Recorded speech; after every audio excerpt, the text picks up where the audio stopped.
পৃথার ইচ্ছে ডানায় তোমাকে আবারও স্বাগত। আজকে যে ছোট গল্পটা পড়ব তার নাম অকুল পাথার। লিখেছেন সুচিত্রা ভট্টাচার্য।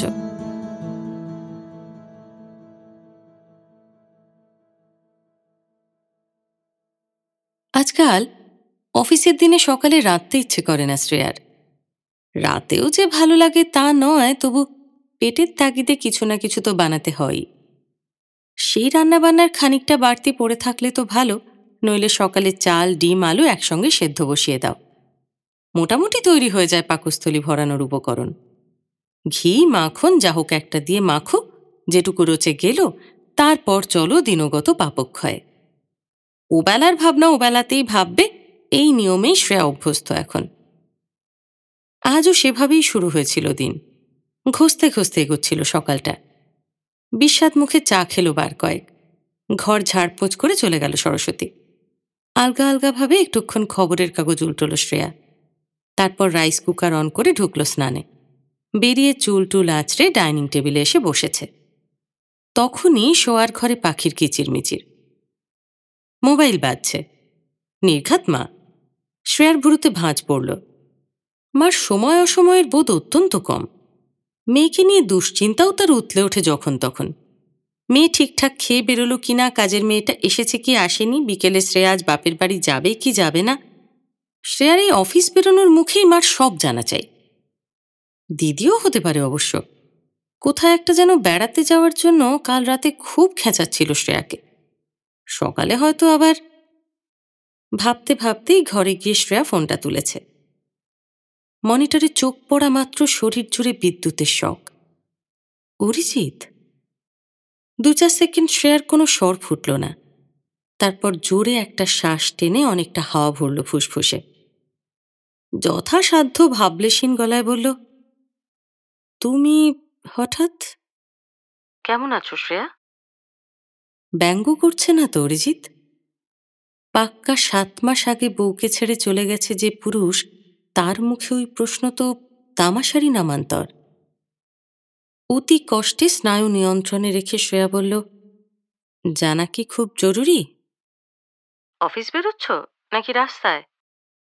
না, এখনো বাড়িতেই। কেন? আমি কি তোমায় বিরক্ত করলাম? এই প্রশ্নও তো অবান্তর। শ্রেয়া ভারী গলায় বলল, বিরক্ত শব্দের মানে তুমি বোঝো? উপরান্ত এবার নিশ্চুপ। চলভাসে অনন্ত নৈশব্দ। বেশ খানিকক্ষণ পর অরিজিতের স্বর বাজল, সরি শ্রেয়া, একটা মুশকিলে পড়ে তোমাকে। আমি যে তোমার মুশকিল আসা নে তো আমার জানা ছিল না। তুমি আজ এ কথা বলতেই পারো, আই ডিজার্ভ ইট। তবু যদি প্রবলেমটা একটু শোনো। বলো, শুনি। আসলে হয়েছে কি, আমার কয়েকটা দরকারি সিডি পড়ে আছে ওখানে। প্রচুর ইনফরমেশন ছিল সিডিগুলোতে। একটা ফিচার লেখার জন্য কিছু ডাটা প্রয়োজন। তো সম্ভবত আমার ড্রয়ারে রাখা ছিল। তো যদি কাইন্ডলি তুমি নিয়ে আসো, আমি তোমার অফিস থেকে কালেক্ট করে নিতে পারি। সরি, আমি আর তোমার দাসী বাঁধি নই, এবং আমি চাই না তুমি আমার অফিসে আসো। তাহলে তো আমাকে একবার ফ্ল্যাটে যেতে হয়। যদি আজ সন্ধেবেলা গিয়ে নিয়ে আসি, তাহলে কি খুব জ্বালাতন করা হবে তোমাকে? শ্রেয়া ক্রমশ তপ্ত হচ্ছিল। দাঁতে দাঁত চেপে বলল, ন্যাকামি করো না।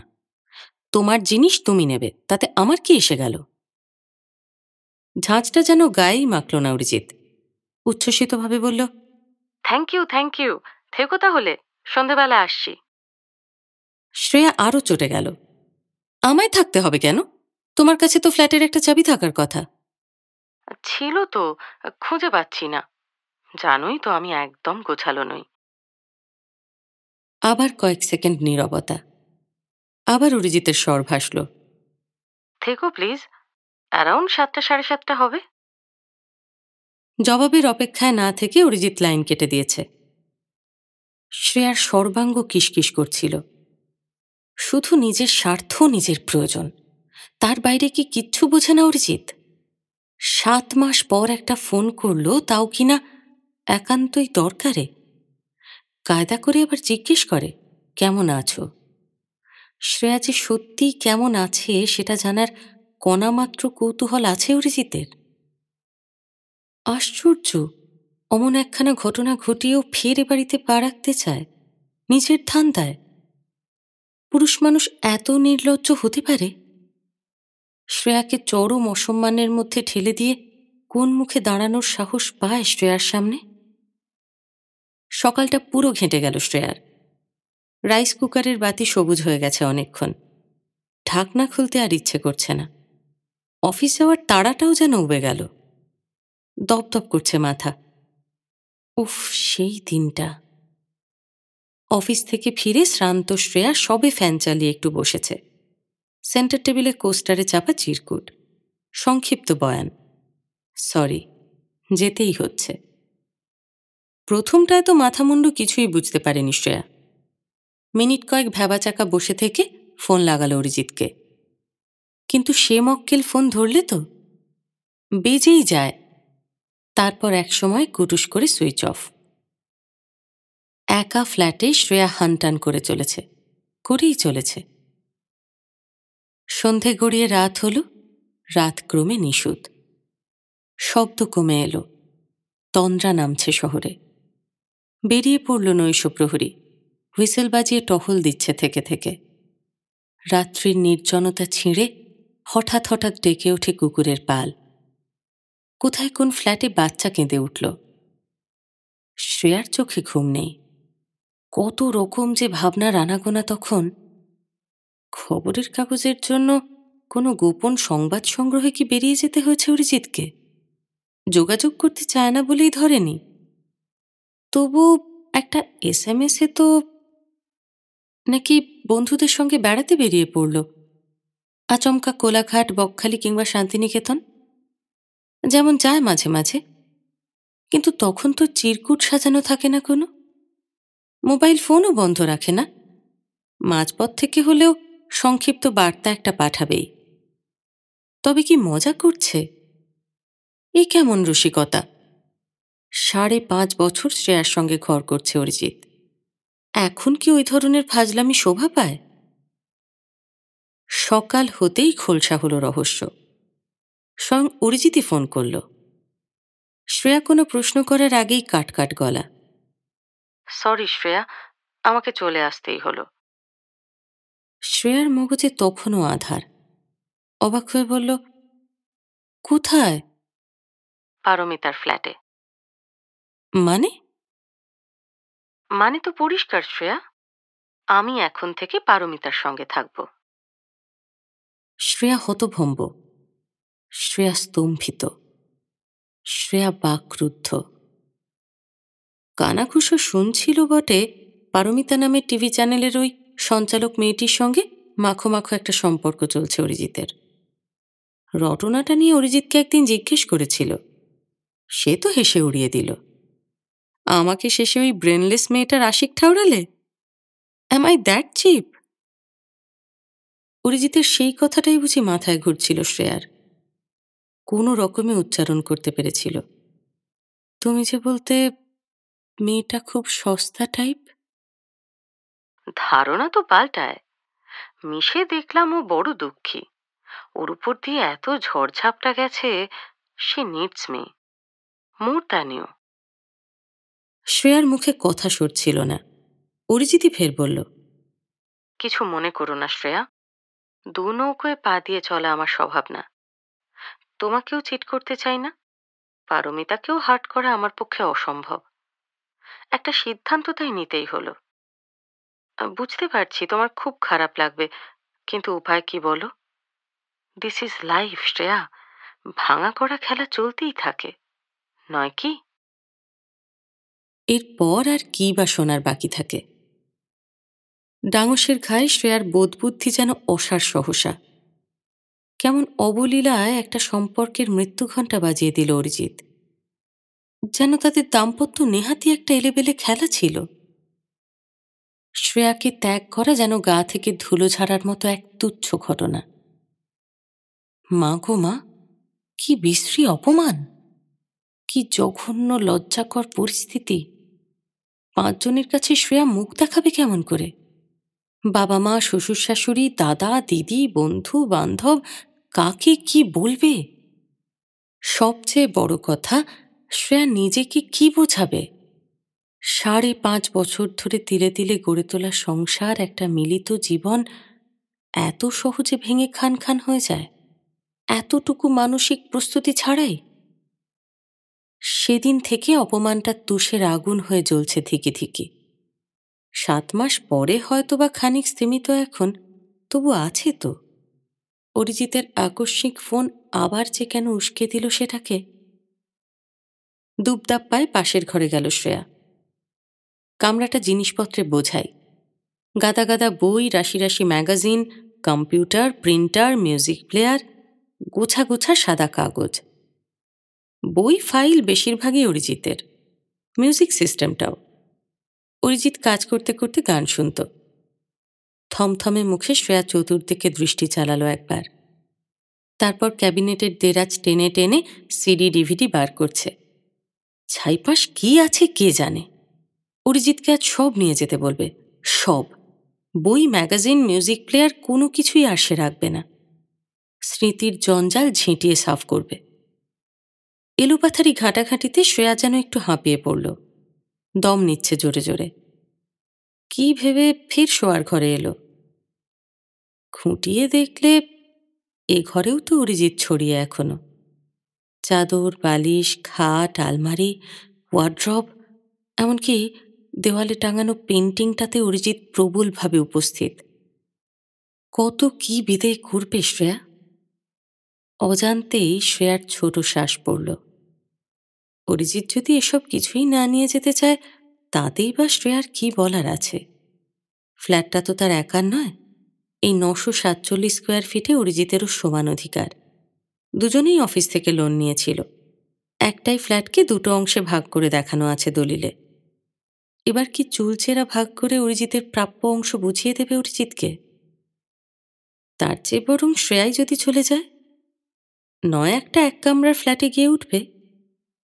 বাপের বাড়িও ফেরা যায়, দাদা তো ডাকছে, কিন্তু সেখানে সে যাবে না। তার চেয়ে বরং পেইং গেস্ট হয়ে থাকবে কোথাও। পারমিতাকে নিয়ে অরিজিৎ চলে আসুক এই ফ্ল্যাটে, বুক ফুলিয়ে বসবাস করুক। ভাবনাটায় একটা তীব্র যন্ত্রণা আছে। ক্রমশ অবসন্ন বোধ করছিল শ্রেয়া। অফিস যেতে আর মন চাইছে না। শটান শুয়ে পড়ল বিছানায়। দুটো বিজ্ঞাপনের লেআউট শেষ করার কথা ছিল আজ। শ্রেয়ার আচমকা গড় হাজিরায় নিশ্চয়ই অখুশি হবে সুধন্য সান্যাল, কিন্তু কি আর করা। শ্রেয়া চোখ বুঝল। না চাইতেই মাথায় ঝাঁক ঝাঁক ছবির ভিড়। সরিয়ে দিলেও ফিরে ফিরে আসে। তাদের বিজ্ঞাপন সংস্থার সেমিনার কভার করতে আসা তরুণ সাংবাদিক অরিজিৎ রায়ের সঙ্গে প্রথম পরিচয়ের সেই ক্ষণ।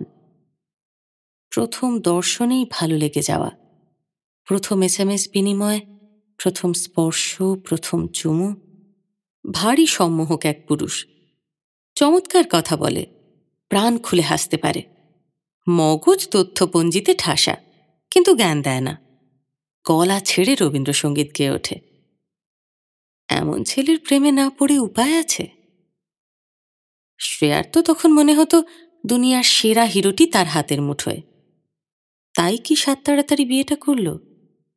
পাছে মহামূল্যবান রত্নটি খোয়া যায় সেই আশঙ্কায়? হুম, তেমনটি তো ঘটেনি। অন্তত বছর দেড়েক মেলামেশার পর তারা গিয়েছিল ছাদনাতলায়। পরস্পরকে চেনার জন্য সময়টা কি খুব কম? আর সংসার পাতার ছটফটানি তো অরিজিতেরই বেশি ছিল, শ্রেয়ার নয়। তাহলে এত অল্প দিনে তাদের সম্পর্কে মরচে ধরল কেন? বড়সড় কোনো সংঘাত হয়নি, রুচি পছন্দ মোটামুটি মেলে। তবু কেন ঘুরে গেল অরিজিতের মন? কোথায় খামতি ছিল শ্রেয়ার? চাকরির সময়টা নিয়ে একটা সমস্যা হচ্ছিল বটে, কিন্তু সেটা কি খুব মারাত্মক? সংবাদপত্র অফিসে কাজ, প্রায়শই ফিরতে রাত হয় অরিজিতের। শ্রেয়া তখন ঘুমে ঢুলছে। আবার শ্রেয়া যখন কাজে বেরোচ্ছে, অরিজিৎ তখনও শয্যা ছাড়েনি। এখান থেকেই কি কোনো ব্যবধান তৈরি হচ্ছিল? কি জানে, হবেও বা। শ্রেয়াকে সেভাবে পায় না বলে একাধবার হালকা অনুযোগ জানিয়েছে অরিজিৎ, তবে তেমন ক্ষোভ তো প্রকাশ করেনি কখনো। খুলে বললে হয়তো কোনো সমাধান ভাবা যেত। মাঝে একটা বাচ্চা এসে গেলে কি ভালো হতো? যদি নিজেদের অজান্তে দূরত্ব গড়ে ওঠে, সন্তান খানিকটা সেতুর কাজ করে। প্রতিদিনের নিত্য নৈমিকতায় ফিকে হয়ে আসা সংসারের রং আবার হয়তো ফিরে পেত উজ্জ্বলতা। কিন্তু অরিজিৎ তো তেমন আগ্রহ দেখায়নি কখনো। বরং শ্রেয়ার আরও কিছুকাল ঝাড়া হাত পা থাকার বাসনায় প্রচ্ছন্ন সমর্থন ছিল তার। না না, এগুলো কোনো কারণই নয়। আসলে ভালোবাসা ব্যাপারটাই বড় গোলমেলে। সে এমনই এক বায়বীয় বস্তু, কখন আছে কখন নেই, কোথায় কিভাবে নিঃসাড়ে সরে যাবে বুঝে ওঠাই দুষ্কর। কিন্তু শ্রেয়া এত কিছু ভাবছে কেন? নিজের উপর এবার বিরক্ত হচ্ছিল শ্রেয়া। 7 মাস পর অরিজিৎ একটা ফোন করল, তাও আবার নিজস্ব ধান্দায়, আর অমনি কিনা শ্রেয়া তাদের সম্পর্কের ফাঁক ফোকর খুঁজতে ব্যস্ত হয়ে পড়ল। এখনও কি অরিজিতের প্রতীক্ষায় দিন গুনছে সে? কি ভাবছে? অন্যায় স্বীকার করে গলবস্ত্র হয়ে অরিজিৎ বলবে, আমাকে তুমি পায়ে ঠাঁই দাও শ্রেয়া? সঙ্গে সঙ্গে শ্রেয়া রিফুটিফু করে ফের চালু করে দেবে সংসার? ছি, এত খেলো বনে যাওয়া কি শ্রেয়ার সাজে? অরিজিৎ বিনা কি তার জীবন চলছে না? ফের মোবাইল বাজছে। হাত বাড়িয়ে শ্রেয়া টানল খুদে যন্ত্রটা। মনিটরে না তাকিয়ে কানে চেপে বলল, হ্যালো। ওপারে নীলাঞ্জনা। এই, তুই অফিসে ঢুকে গেছিস? সহকর্মীর কণ্ঠস্বরে শ্রেয়া ঈষৎ থতমত। কেন রে? আমি না, আজ একটু ইয়েতে ফেঁসে গেছি বুঝলি। কিংসুকটা আজ অফিস গেল না তো, আমাকেও জোর করে আটকে দিল।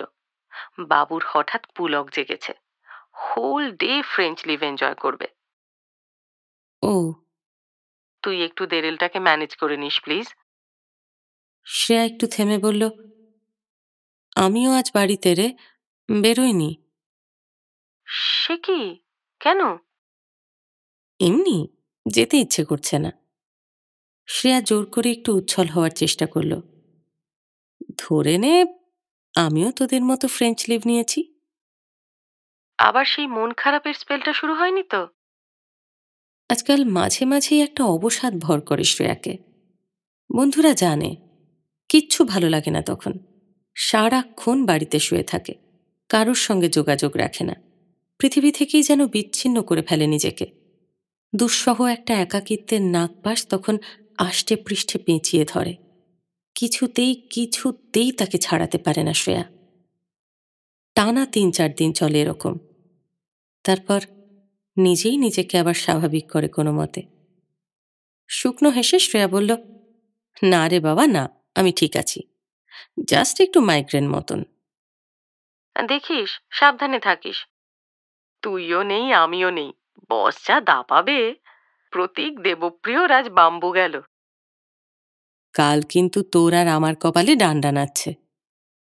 छोड़ यार, जो होगा देखा जाएगा। কাল নয় বেশি খেটে দিয়ে আসবো। ফোন ছেড়ে দিয়েছে নীলাঞ্জনা। শ্রেয়া টের পেল নীলাঞ্জনার সঙ্গে কথা বলে দমচাপা ভাব যেন খানিকটা কমেছে। পরক্ষণে ফের এক বিষাদের অনুভূতি। এরকম হুটহাট কামাই অরিজিতেরও পছন্দ ছিল খুব। অবশ্য বেরোতো না কোথাও, সারাদিন গড়াগড়ি খেত বিছানায়। শ্রেয়াকেও তালে তাল দিতে হতো।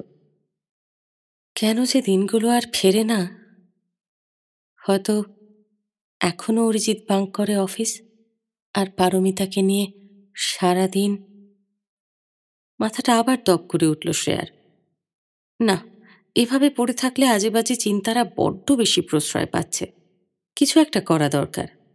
মিউজিক প্লেয়ার চালিয়ে শুনবে বসে বসে? না না, যে কোনো গানের কলি বড় টোকা দেয় অতীতকে। তাহলে টিভি দেখবে? না, মন বসবে না। বরং দিনটা যখন পাওয়াই গেল, কিছু ঘরদোরের কাজকর্ম করা যাক। বিছানা ছেড়ে শ্রেয়া পায়ে পায়ে ডাইনিং স্পেসে এলো। ফ্রিজ খুলেছে। ভেতরে হিমায়িত মুরগি আর কাটাপোনা প্লাস্টিক প্যাকেটে জড়ানো। 2-1 সেকেন্ড ভেবে নিয়ে মুরগির প্যাকেটটাই বার করল। মাইক্রোওয়েভে ঢুকিয়ে বরফ ছড়াচ্ছে। ডাল বসিয়ে দিল গ্যাসে। ঘরে প্যাকেট প্যাকেট বাটা মশলা মজুদ। পেঁয়াজ, রসুন, আদা, সর্ষে কোনোটারই অভাব নেই। সসও আছে হরেক রকম। রান্না করে সময় কাটাতে পারে। পটলগুলো শুকিয়ে যাচ্ছে। সর্ষে পটল রাঁধবে, সঙ্গে ঝাঁঝালো জিঞ্জার চিকেন প্লাস আলুর দম। শ্রেয়ার হাতের কষকষে আলুর দম অরিজিতের খুব প্রিয়। রাতে কি খেয়ে যেতে বলবে অরিজিৎকে? প্রচণ্ড জোরে মনকে দাবড়ালো শ্রেয়া। হচ্ছেটা কি? অরিজিৎ ফের ফ্ল্যাটে পায়ের ধুলো দেবে বলে সে ডগমগ হয়ে উঠল নাকি? ছি ছি ছি, যে তাকে ছেঁড়া চপ্পলের মতো পরিত্যাগ করেছে তাকে ফ্ল্যাটে ঢুকতে দেওয়াই তো যথেষ্ট বাড়াবাড়ি। তার উপর আবার ওই আহ্লাদি মার্কা ভাবনা আসে কি করে? অভদ্র হওয়া নেহাত শ্রেয়ার ধাতে নেই। অন্য কোনো মেয়ে হলে অরিজিতের ধুরধুরি নেড়ে দিত আজ। না, পথ চলতি কোনো চেনা মানুষের প্রতি যতটুকু সৌজন্য দেখানো উচিত ততটুকুই দেখাবে শ্রেয়া। তার চেয়ে 1 মিলিমিটার বেশি অরিজিতের প্রাপ্য নয়। শ্রেয়া যেন এতক্ষণে স্বস্তি পেল। অল্প অল্প খিদে পাচ্ছে। গরমাগরম কফি খেলো 1 কাপ, সঙ্গে খান কয়েক বিস্কুট। তারপর ধীরে সুস্থে হাত লাগিয়েছে রান্নায়। গুছিয়ে গোটাকতক পদ বানিয়ে চিত্ত প্রফুল্ল ক্রমশ। যাক বাবা, অন্তত 3-4 দিন তো কড়াখন্তি থেকে রেহাই। মধ্যাহ্নভোজন সেরে টিভি খুলে বসল শ্রেয়া, অলস মেজাজে। অফিস ডুব মারার জন্য এখন কেমন খচখচ করছে মনটা। বিলকুল অকারণ কামাই। অরিজিৎ সেই কোন সন্ধেবেলায় আসবে শুনে সে কিনা গোটা দিনটাই নষ্ট করল। কোনো মানে হয়? ফোনটা পেয়ে বিচলিত হওয়াও তো সমান নিরর্থক। শ্রেয়ার আনমনে আঙুল টিপছে রিমোটের বোতাম। একখানা বাংলা চ্যানেলে থামল হঠাৎ। হারানো সুর চলছে। বহুবার দেখা ছবি, তবু চোখ গেঁথে গেল পর্দায়। দুর্ঘটনায় স্মৃতিভ্রষ্ট নায়কের অ্যামনেশিয়া কেটেছে। পুরনো জগতে ফিরে সে ভুলে গেছে সেই নারীকে যে তার বিস্মৃতির কালটুকু ভরে দিয়েছিল ভালোবাসায়। বিয়ে করা সেই বউ নায়কের ভাগ্নির গভর্নেন্স সেজে এসে প্রাণপণে চেষ্টা করছে ফের যদি বরকে দিনগুলো মনে করানো যায়। শেষে একটা গানের সুরে দুজনের মিলন হলো। দেখতে দেখতে শ্রেয়া বুঝি উদাস সহসা। সত্যি সত্যি যদি একটা সঙ্গীতের অনুষঙ্গ স্মরণ করিয়ে দিত ভালোবাসাকে, সত্যি যদি জুড়তে পারত টুটাফুটা সম্পর্ক। জীবনের অঙ্ক যেন অতই সহজ সরল। যদি ধরে নেওয়া যায় অরিজিৎ এখন শুধু একটা ঘোরে আছে। উফ, আবার অরিজিৎ, ফের সেই হ্যাংলামো। খটাস করে চ্যানেল ঘুরিয়ে দিল শ্রেয়া। রন্ধনের ক্লাস নিচ্ছে এক নামী হোটেলের শেফ। মনোনিবেশ করল পাক প্রণালীতে। তুর্কি মাটন শিখিয়ে সবে 30 স্তর পুডিং শুরু করেছে। শ্রেয়ার মোবাইলে পাখির ডাকাডাকি। সর্বনাশ, সুধন্য সান্যাল নয় তো? কি কৈফিয়ত দেবে বসকে? শরীর খারাপের অজুহাত শুনলে তো হুল ফোটাবে এখুনি। কাজকর্ম এবার তবে ছেড়েই দাও শ্রেয়া। বাড়িতে শুয়ে বসে শরীরটা আগে ঠিক করো। মা বাবা কারোর একটা অসুখের গপ্প ফাঁদবে আজ। সেলফোন হাতে তুলে অবশ্য শ্রেয়া নিশ্চিন্ত। দিদি। টিভি বন্ধ করে শ্রেয়া হালকা সুরে বলল, ইয়েস মহারানী। কি করছিস রে? টিফিন হয়ে গেছে? দোষ, আমি তো বাড়িতে। বলতে গিয়েও শ্রেয়া কোত করে গেলে নিল। বোন অফিস যায়নি শুনলে দিদি আজকাল বেজায় ঘাবড়ে যায়। সর্বদাই ভয়। বোন বুঝি আবার শয্যা নিল। কায়দা করে জবাবটা এড়িয়ে গেল শ্রেয়া। বলল, এই তো, তুই দুপুরে ঘুমোসনি? না রে, দিবানিদ্রাটা ছেড়েই দেব। বড্ড ফ্যাট গ্যাদার করছি বুঝলি। নীলয়দা খুব আওয়াজ দিচ্ছে।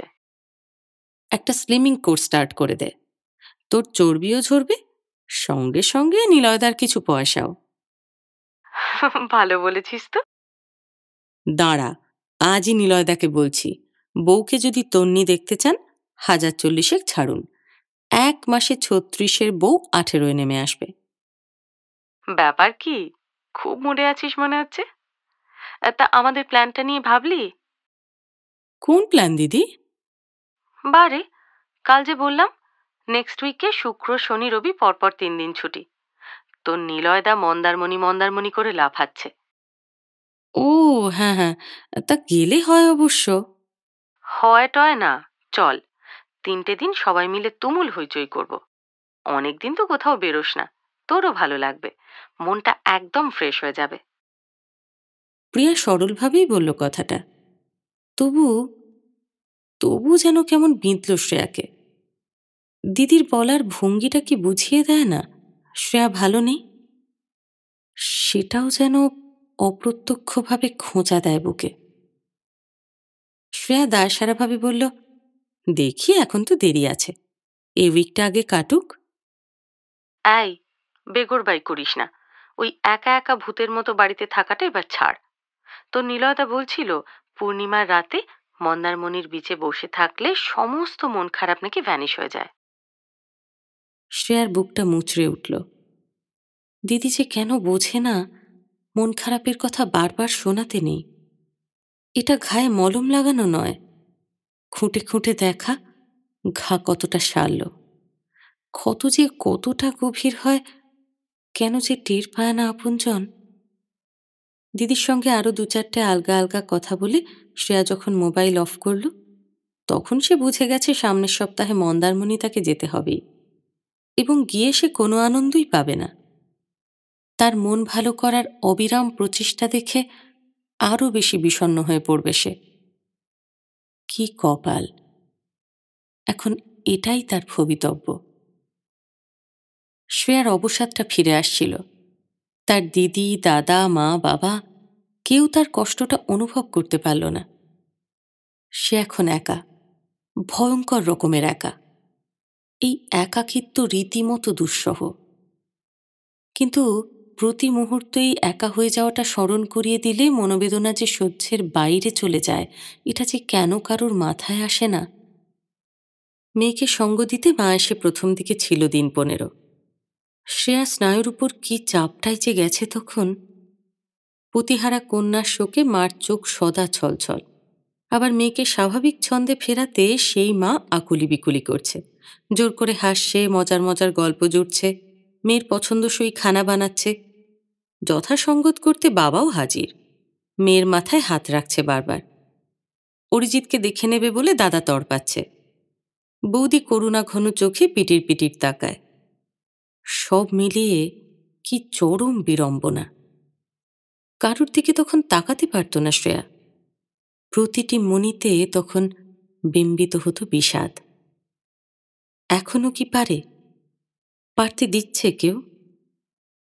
বন্ধুবান্ধবরাও যেন কেমন হয়ে গেছে। কেউ হয়তো সিঁটিয়ে থাকে যেন শ্রেয়ার সামনে উচ্ছ্বাস দেখানো মহাপাপ, কেউ বা কারণ ছাড়াই বেশি উচ্ছল, যেন হাসি আমাদের সোনার কাঠি ছুঁয়ে উপড়ে ফেলবে শ্রেয়ার মনের কাঁটা ঝোপ। হয়তো শ্রেয়া ভুল, হয়তো সবাই শ্রেয়ার পাশে দাঁড়াতে চায়, কিন্তু শ্রেয়ার যদি তাতে আরও একা লাগে, শ্রেয়া কি করবে? মনের উপর তো তার হাত নেই। শ্রেয়া বিছানায় এলো। বড্ড ক্লান্ত লাগছে হঠাৎ। বালিশে মাথা রেখে চোখ মেলেছে জানালায়। আবছা আবছা ভাবছিল, বিশ্বশুদ্ধ লোক যদি তাকে বেবাক ভুলে যেত, তাতে কি সে অনেক সহজ বোধ করত? কেউ তার কথা ভাবে না বলে অন্য এক অভিমান জাগত না তো? সকলে তার পাশে থাকুক, আবার একই সঙ্গে না থাকুক। সহানুভূতিশীল হোক, অথচ সহানুভূতি না জানাক। কোনটা চায় শ্রেয়া? আজব, সত্যিই আজব। এই যে অরিজিৎ 7 মাস ধরে একটা মেয়ের সঙ্গে বেমালুম সহবাস চালাচ্ছে, এ ব্যাপারেই বা কি পদক্ষেপ নিয়েছে শ্রেয়া? তার কি উচিত ছিল না ব্যভিচারের মামলা করে? এই চুপচাপ বসে থাকাটা কি প্রতিপন্ন করে? এতে কি অরিজিতের কাছে সে আরও খাটো হয়ে যাচ্ছে না? না, এই ভুলভাল ব্যাপারটা টিকে থাকা মোটেই কাজের কথা নয়। যে সুতোটুকু ঝুলছে ছিঁড়ে ফেললেই তো ল্যাটা খতম। সমবেদনার এই স্রোতও আর থাকে না। শ্রেয়াও তখন দিব্যি ঝাড়া হাত পা। কতই বা বয়স তার? সবে তো 31। স্বচ্ছন্দে শুরু করতে পারে নতুন জীবন। অরিজিৎ তো দিব্যি সুখে ভাসছে। সে মিছিমিছি মনস্তাপে কালহরণ করছে কেন গাড়লের মতো? আর নয়, আজই অরিজিৎকে বলবে শ্রেয়া। বলবেই।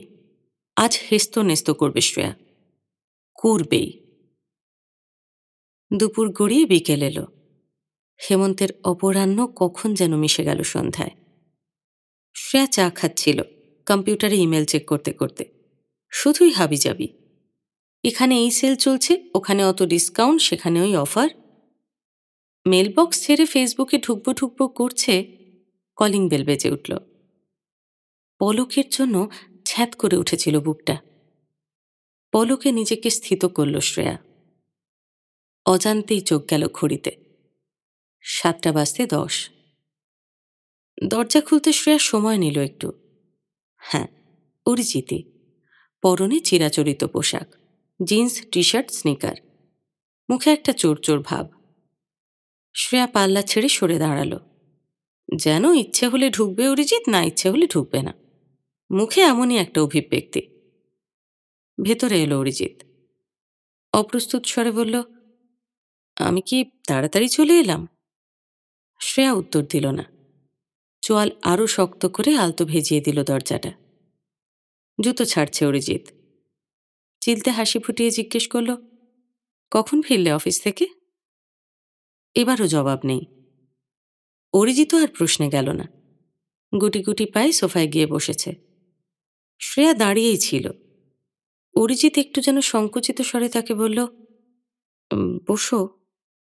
খানিক দোনামোনা করে শ্রেয়া বসল, উল্টো দিকে সোফায়, কাট কাট ভঙ্গিতে। অরিজিৎ আর কিছুই বলছে না, দেখছে এদিক ওদিক। ক্ষণিকের জন্য শ্রেয়ার দৃষ্টি থামল, ফের ঘুরছে ঘরের আনাচে কানাচে। হেলান দিল একবার, পরক্ষণে সিধে হয়েছে। তার এই নীরব থাকাটা অসহ্য ঠেকছিল শ্রেয়ার। মনের উপর চাপ পড়ছে।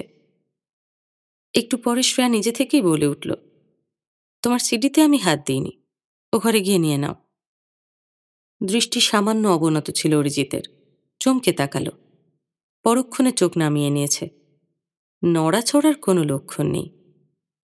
শ্রেয়া গম্ভীর স্বরে বলল, এত জিনিসপত্র এখানে পড়ে আছেই বা কেন? উত্তর নেই। সপ্রতিভ অরিজিৎ এক মনে নখ খুঁড়ছে। শ্রেয়া ঈষৎ অসহিষ্ণু বোধ করল। গাম্ভীর যেখানে রুক্ষতা মিশিয়ে বলল, তোমার জামা কাপড়ও তো এখানে থাকার প্রয়োজন নেই, নিয়ে গেলেই তো হয়। এবার অরিজিতের স্বর ফুটেছে। অনুচ্চ গলায় বলল, আমি কিছু নিতে আসিনি শ্রেয়া, তোমার সঙ্গে একটা অন্য দরকার ছিল। দরকার? শ্রেয়ার ভুরুতে ভাঁজ। আমার সঙ্গে? হ্যাঁ। মাথাটা অল্প দোলালো অরিজিৎ। তারপর ফস করে একটা দেড়মণি দীর্ঘশ্বাস ফেলে বলল, আমি ভালো নেই শ্রেয়া, একদম ভালো নেই। এমন একটি সংলাপের জন্য আদৌ প্রস্তুত ছিল না শ্রেয়া। অস্ফুটে বলল, মানে? পারমিতার সঙ্গে থাকতে পারছি না শ্রেয়া, লাইফটা আমার হেল হয়ে গেছে। অরিজিৎ ঢোক গিলল। জানি, তোমাকে এ কথা বলার আমার মুখ নেই। যে আচরণটা তোমার সঙ্গে করেছি, তারপরে কোনো কাঁদুনি গাওয়াই আর সাজে না। তবু বলছি, পারমিতা ইজ সিম্পলি হরিবল। এত ন্যাগিং, এত ডিমান্ডিং, আমার দম বন্ধ হয়ে আসছে শ্রেয়া। কোনো ব্যাপারে 5টা মিনিট কথা বলা যায় না। সারাক্ষণ হয় কসমেটিক্স, নয় ড্রেস মেটেরিয়াল, নয়তো কে কোথায় তাকে দেখে কি রিমার্কস করল। এছাড়া আর কিচ্ছুতে তার ইন্টারেস্ট নেই। আর ড্রিঙ্ক করলে তো তার অন্যরূপ। যা করে তখন রেড লাইট এরিয়ার মেয়েরাও তাকে দেখে লজ্জা পাবে। 7 মাস ধরে জমা হৃদয়ের ক্রোধটা যেন গলে যাচ্ছিল জাদুমন্ত্রে। অনির্বচনীয় এক পুলক জাগছিল শ্রেয়ার।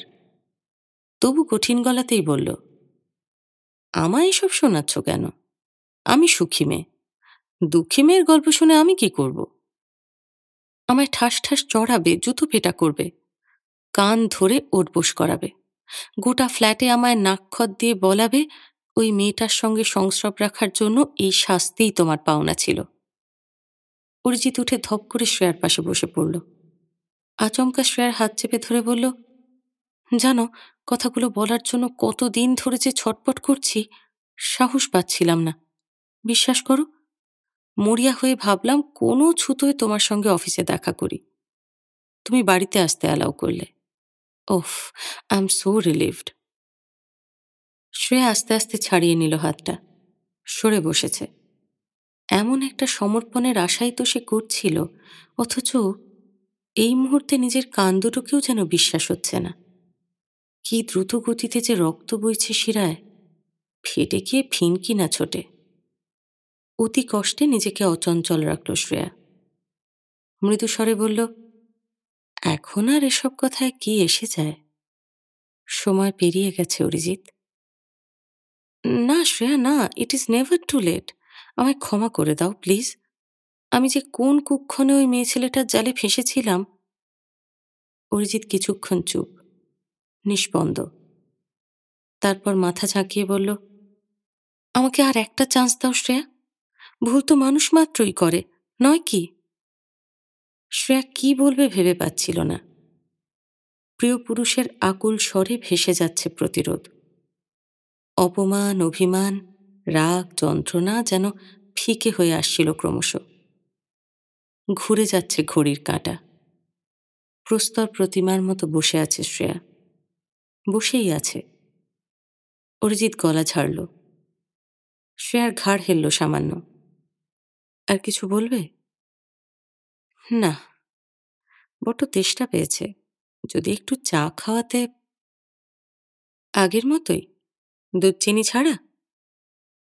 পারমিতা আমাকে বদলাতে পারেনি শ্রেয়া, বিশ্বাস করো। চোরা চোখে অরিজিৎকে দেখে নিয়ে শ্রেয়া পায়ে পায়ে রান্নাঘরে গেল। কেটলিতে জল চড়িয়ে একবার উঁকি দিল ড্রয়িং স্পেসে। সঙ্গে সঙ্গে জোর হোঁচট খেয়েছে। এতক্ষণের আড়ষ্টতা আর নেই অরিজিতের। সেন্টার টেবিলে পা তুলে দিব্যি হেলান দিয়েছে সোফায়। প্যাকেট থেকে সিগারেট বার করল, ধরাচ্ছে। যেন অফিস টফিসে গিয়েছিল, এক্ষুনি ফিরেছে। আশ্চর্য, মাত্র কটা কথা আউড়ে দিয়েই অরিজিতের বিবেক সাফ। ধরে নিল শ্রেয়া গলে গেছে।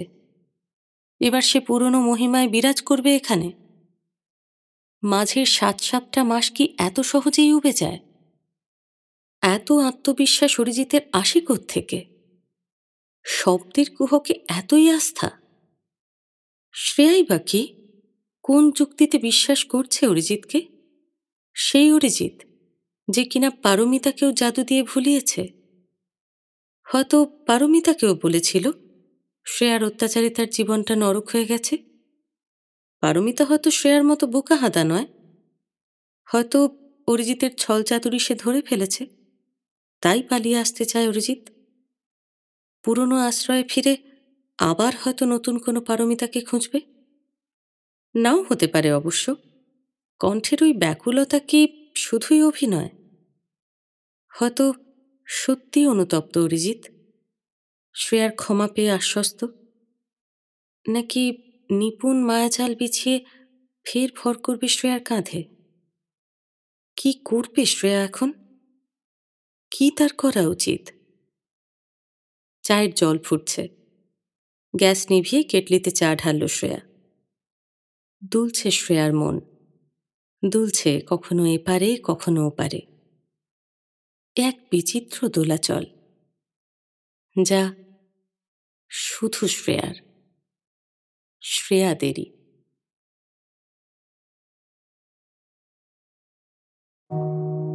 প্রত্যেক শ্রেয়াই আলাদা, তাই কার মন কোন পারে যাবে জানি না।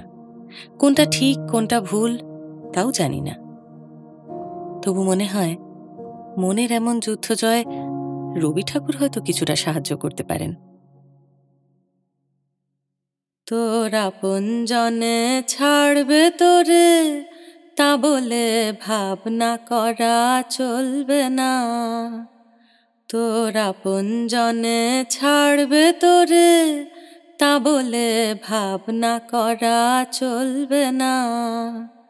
ও তোর আশালতা পড়বে ছিঁড়ে, হয় তোরে ফল ফলবে না। ও তোর আশালতা পড়বে ছিঁড়ে, হয় তোরে ফল ফলবে না। হয় তোরে ফল ফলবে না, তা বলে ভাবনা করা চলবে না। তোর আপনজনে ছাড়বে তোরে, তা বলে ভাবনা করা চলবে না।